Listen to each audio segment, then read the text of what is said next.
प्रेरणादायी आहे.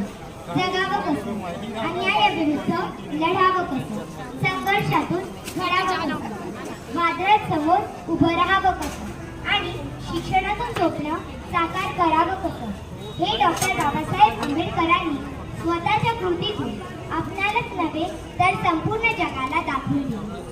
आणि आज जरी ते आपल्यात नसले तरी त्यांच्या युगप्रवर्तक कार्याचा ठसा व गौरवशाली विचारांचा वारसा आजही जिवंत आहे. आणि म्हणून आज आपण जयंतीनिमित्त त्यांचं गौरवशाली कार्य आणि विचारांचा अवलंब करण्याचा संकल्प करूया आणि डॉक्टर बाबासाहेबांची जयंती मोठ्या थाटात साजरी करूया. अशा या महामानव परमपूज्य डॉक्टर बाबासाहेबांना आणि त्यांच्या कार्याला कोटी कोटी अभिवादन. जय भीम, नमो बुद्धाय. परमपूज्य